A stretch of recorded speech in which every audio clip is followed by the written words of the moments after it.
ನೀವು ಜಯನಗರ ಕಡೆ ಏನಾದರೂ ಓಡಾಡಿದಿದ್ರೆ ಈ ಥರ ಕ್ಯಾಪ್ಸಿಕಮ್ ಬೋಂಡ ನೋಡಿರ್ತೀರ, ತಿಂದೇ ಟೇಸ್ಟ್ ಮಾಡ್ತೀರಾ. ಎಲ್ಲಿ ಅಂದರೆ ರಾಗಿಗುಡ್ಡದ ಆಂಜನೇಯನ ದೇವಸ್ಥಾನ ಹತ್ರ. ಅದಂತೂ ಇಲ್ಲಿ ಇವತ್ತಿನವರೆಗೂ ತುಂಬ ಫೇಮಸ್ ಆಗಿದೆ. ನಾನು ಕೂಡ ಅಲ್ಲೇ ಫಸ್ಟ್ ಟೈಮ್ ಟ್ರೈ ಮಾಡಿದ್ದು. ರಾಗಿಗುಡ್ಡದ ಆಂಜನೇಯನ ದೇವಸ್ಥಾನಕ್ಕಿಂತ ರಾಗಿಗುಡ್ಡದ ಹತ್ರ ಈ ಥರ ಮಾರೋ ಕ್ಯಾಪ್ಸಿಕಮ್ ಫುಲ್ ಬೋಂಡನೇ ತುಂಬ ಫೇಮಸ್ ಆಗಿರುತ್ತೆ. ಫುಲ್ ಬೋಂಡ ಮಾಡಿ ಮೇಲ್ಗಡೆ ಈರುಳ್ಳಿ, ಕೊತ್ತಂಬರಿ ಸೊಪ್ಪು, ಹಾಗೆ ಸ್ವಲ್ಪ ಪೆಪ್ಪರ್, ಸಾಲ್ಟ್, ಹಾಗೆ ಕ್ಯಾರೆಟ್ ಹಾಕಿ ಕೊಡ್ತಾರೆ. ಟೇಸ್ಟ್ ಅಂತೂ ಎಷ್ಟು ಅಲ್ಟಿಮೇಟ್ ಆಗಿರುತ್ತೆ ಅಂದರೆ ಸಖತ್ತಾಗಿರುತ್ತೆ. ಅದೇ ಥರ ಬೋಂಡ ನಮ್ಮನೇಲಿ ಇವತ್ತು ಟ್ರೈ ಮಾಡೋಣ ಅಂತ ಮಾಡ್ತಾಯಿದ್ದೀನಿ. ನೀವು ಕೂಡ ನೋಡ್ಕೊಳ್ಳಿ ಹೇಗೆ ಮಾಡೋದು ಅಂತ. ನಾನು ಇದಕ್ಕೊಂದು ಅರ್ಧ ಕೆಜಿಷ್ಟು ಕಡಲೆ ಸೆಟ್ ತೊಗೊಂಡಿದ್ದೀನಿ. ಹಾಗೆ ಸ್ವಲ್ಪ ಉಪ್ಪು ಆ್ಯಡ್ ಮಾಡ್ತೀನಿ. ಹಾಗೆ ಸ್ವಲ್ಪ ಜೀರಿಗೆ, ನೀವು ಜೀರಿಗೆ ಇಷ್ಟ ಇದ್ದರೆ ಹಾಕ್ಕೊಳ್ಳಿ, ಇಲ್ಲ ಸ್ಕಿಪ್ ಮಾಡ್ಕೊಳ್ಳಿ. ಸೋಡಾ ಹಾಕ್ಕೊಳ್ಳಿ, ಸ್ವಲ್ಪ ಕ್ರಿಸ್ಪಿನೆಸ್ ಚೆನ್ನಾಗಿ ಬರುತ್ತೆ.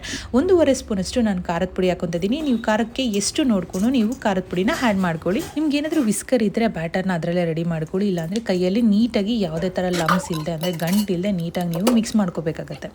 ಬೋಂಡದ ಹಿಟ್ಟಿನ ಹದ ಎಲ್ಲರಿಗೂ ಗೊತ್ತಿರುತ್ತೆ. ನೀವು ಆ ಥರ ಹದಕ್ಕೆ ಕಲಿಸ್ಕೊಬೋದು. ಬಟ್ ಸ್ವಲ್ಪ ಇದನ್ನು ಗಟ್ಟಿಗೆ ಕಲಿಸ್ಕೊಳ್ಳಿ. ಏಕೆಂದರೆ ಕ್ಯಾಪ್ಸಿಕಮ್ ಸ್ವಲ್ಪ ದಪ್ಪ ಇರೋದ್ರಿಂದ ಅದು ಬೇಯಲಿಕ್ಕೆ ಸ್ವಲ್ಪ ಲೇಟ್ ಆಗುತ್ತೆ. ಈಗ ಒಂದು 15 ಮಿನಿಟ್ಸ್ ನಾವು ರೆಸ್ಟಲ್ಲಿ ಇಟ್ಬಿಡೋಣ, ಅದು ಸ್ವಲ್ಪ ಫರ್ಮೆಂಟ್ ಆಗಲಿ ಅಂತ. ನಾನು ಇದಕ್ಕೆ ಕ್ಯಾಪ್ಸಿಕಮ್ ಸ್ವಲ್ಪ ಚಿಕ್ಕದೇ ತೊಗೊಂಡಿದ್ದೀನಿ. ನೀವು ದಪ್ಪದಿದ್ರೆ ಸ್ವಲ್ಪ ಬೇಯಲಿಕ್ಕೆ ಲೇಟ್ ಆಗುತ್ತೆ. ಎಣ್ಣೆ ಕೂಡ ಅಷ್ಟೇ ಹಾಕಬೇಕಾಗತ್ತೆ.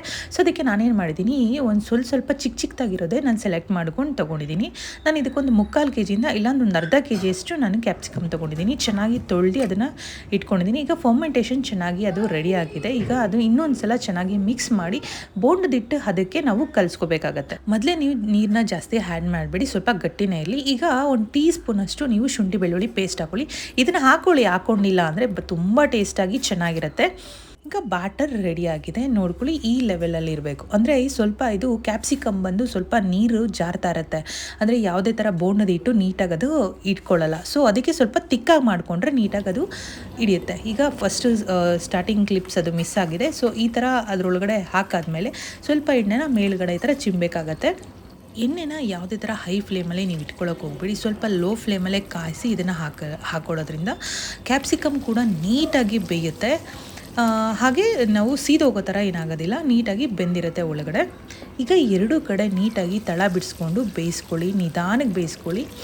ಕೆಲವ್ರು ಏನು ಮಾಡ್ತಾರೆ ಅಂದರೆ ಕ್ಯಾಪ್ಸಿಕಮ್ನ ಫಸ್ಟೇ ಎಣ್ಣೆಯಲ್ಲಿ ಕರ್ಕೊಂಡು ಬಿಡ್ತಾರೆ ಒಂದು 10 ಮಿನಿಟ್ಸ್. ಅದಾದಮೇಲೆ ಅದನ್ನು ಕ್ಯಾಪ್ಸಿಕಮ್ನ ಈ ಬೋಂಡಾ ಬ್ಯಾಟರಲ್ಲಿ ಡಿಪ್ ಮಾಡಿ ಎಣ್ಣೆ ಒಳಗಡೆ ಹಾಕ್ತಾರೆ. ಅದು ಕೂಡ ಚೆನ್ನಾಗಿರುತ್ತೆ. ಬಟ್ ಆ ಥರ ಮಾಡಿದ್ರೆ ಎಣ್ಣೆ ಡಬಲ್ ಫಿಲ್ಟ್ರ್ ಆಗುತ್ತಲ್ಲ, ಸೊ ಸ್ವಲ್ಪ ಫ್ಯಾಟ್ನೆಸ್ ಜಾಸ್ತಿ ಆಗುತ್ತೆ. ಈ ಥರನೇ ಮಾಡ್ಕೊಳ್ಳಿ. ಅಂದರೆ ತುಂಬ ಬೇಯಿಸಿದ್ರೆ ನೀವು ಚೆನ್ನಾಗಿರಲ್ಲ. ಕ್ಯಾಪ್ಸಿಕಮ್ ಸ್ವಲ್ಪ ನಾವು ತಿನ್ಬೇಕಾದ್ರೆ ಕ್ರಿಸ್ಪಿ ಥರನೇ ಇರಬೇಕು, ಅವಾಗ ಚೆನ್ನಾಗಿರುತ್ತೆ. ನೀಟಾಗಿ ಬೆಂದಿರಬೇಕು, ಅವಾಗ ಟೇಸ್ಟ್ ಚೆನ್ನಾಗಿರುತ್ತೆ. ಅಂದರೆ ನೀವು ಮೊದಲೇ ಸ್ವಲ್ಪ ಎಣ್ಣೆಲಿ 1-2 ಮಿನಿಟ್ಸ್ ನೀವು ಎಣ್ಣೆಲಿ ಹಾಕಿ ಫ್ರೈ ಮಾಡ್ಕೊಂಡು ಅದಾದಮೇಲೆ ನೀವು ಡಿಪ್ ಮಾಡಿ ಹಾಕೋದ್ರಿಂದ ಅದು ಕೂಡ ಚೆನ್ನಾಗಿರುತ್ತೆ. ಈಗ ಕ್ಯಾಪ್ಸಿಕಮ್ ಬೋಂಡ ಬೆಂದಿದಾಗಿದೆ. ನಾನು 2 ಬೋಂಡ ತೆಗೆದಿದ್ದೀನಿ. ಇದೊಂದು ಸ್ವಲ್ಪ ಬೇಯಬೇಕಿತ್ತು. ನೋಡಿಕೊಂಡು ನೀವು ಸಿಮ್ಮಲ್ಲಿ ಇಟ್ಕೊಂಡೆ ಚೆನ್ನಾಗಿ ನೀವು ಬೇಯಿಸ್ಕೊಳ್ಳಿ ಅಂತ ಹೇಳ್ತೀನಿ.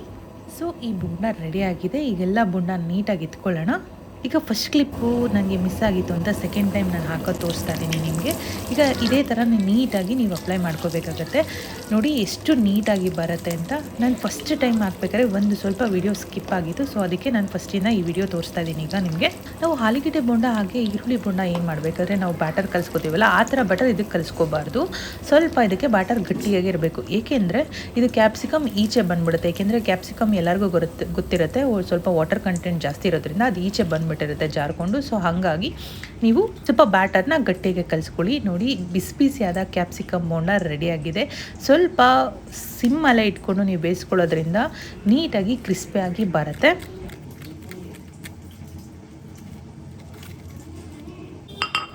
ಈಗ ಹೇಗೆ ತಿನ್ನೋದು ಅಂದರೆ ಈ ಬೋಂಡನ್ನ ನೀಟಾಗಿ ನಾವು ಕಟ್ ಮಾಡ್ಕೋಬೇಕಾಗತ್ತೆ. ಕಟ್ ಮಾಡಿಕೊಂಡು ಅದಕ್ಕೆ ಈರುಳ್ಳಿ, ಸ್ವಲ್ಪ ಉಪ್ಪು, ಸ್ವಲ್ಪ ಪೆಪ್ಪರ್, ಖಾರದ ಪುಡಿನಾದರೂ ಹಾಕ್ಕೊಳ್ಳಿ. ಬಟ್ ಇದಕ್ಕೆ ಪೆಪ್ಪರ್ ಹಾಕ್ಕೊಳ್ಳಿ, ತುಂಬ ರುಚಿಯಾಗಿರುತ್ತೆ.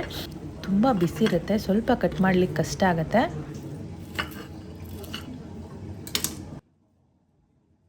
ಸ್ವಲ್ಪ ಉಪ್ಪು ಹಾಗೆ ಸ್ವಲ್ಪ ಪೆಪ್ಪರ್, ಈರುಳ್ಳಿ, ಕೊತ್ತಂಬರಿ ಸೊಪ್ಪು, ಸ್ವಲ್ಪ ಕ್ಯಾರೆಟು ಇಷ್ಟನ್ನು ಹಾಕ್ಕೊಂಡು ನಾವು ಸರ್ವ್ ಮಾಡಿ ಕೊಡಬೇಕಾಗತ್ತೆ.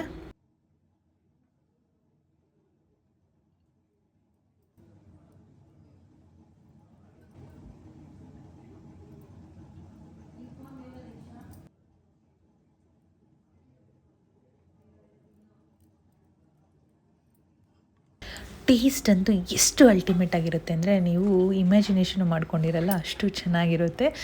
ಈ ರೆಸಿಪಿ ನಿಮ್ಗೆ ಇಷ್ಟ ಆಗಿದ್ರೆ ದಯವಿಟ್ಟು ನಿಮ್ಮ ಫ್ಯಾಮಿಲಿ ಫ್ರೆಂಡ್ಸ್ ಜೊತೆಗೆ ಶೇರ್ ಮಾಡಿ. ಆದರೆ ಇಷ್ಟ ಆಗಿದ ತಕ್ಷಣ ಫಟ್ ಅಂತ ನೀವು ಲೈಕ್ ಮಾಡೋದು ಮರಿಬಾರ್ದು. ಸಬ್ಸ್ಕ್ರೈಬ್ ಮಾಡದೆ ನೋಡ್ತಿದ್ರೆ ದಯವಿಟ್ಟು ಸಬ್ಸ್ಕ್ರೈಬ್ ಮಾಡ್ಕೊಳ್ಳಿ. ಆಲ್ರೆಡಿ ಸಬ್ಸ್ಕ್ರೈಬ್ ಮಾಡ್ಕೊಂಡು ನೋಡ್ತಾರೆ ನನ್ನ ಮುದ್ದು ವ್ಯೂವರ್ಸ್ಗೆ ಥ್ಯಾಂಕ್ ಯು ಸೋ ಮಚ್. ಇದೇ ಥರ ನಿಮ್ಮ ಎಂಕರೇಜ್ಮೆಂಟ್ ನಮ್ಮ ಮೇಲೆ ಇರಲಿ ಅಂತ ನಾನು ಕೇಳ್ಕೊತೀನಿ. ಮತ್ತೆ ಒಳ್ಳೆ ವಿಡಿಯೋಗಳನ್ನ ಮಾಡಲಿಕ್ಕೆ ನನಗೂ ಕೂಡ ಪ್ರೋತ್ಸಾಹ ಸಿಕ್ತಂಗೆ ಆಗುತ್ತೆ. ನಾನು ಮಾಡಿದಂತಹ ಕ್ಯಾಪ್ಸಿಕಮ್ ಬೋಂಡ ನಿಮಗೆ ಇಷ್ಟ ಆಗಿದ್ರೆ ದಯವಿಟ್ಟು ನಿಮ್ಮ ಫ್ಯಾಮಿಲಿ ಫ್ರೆಂಡ್ಸ್ ಜೊತೆಗೆ ಶೇರ್ ಮಾಡೋದು ಮರಿಬೇಡಿ.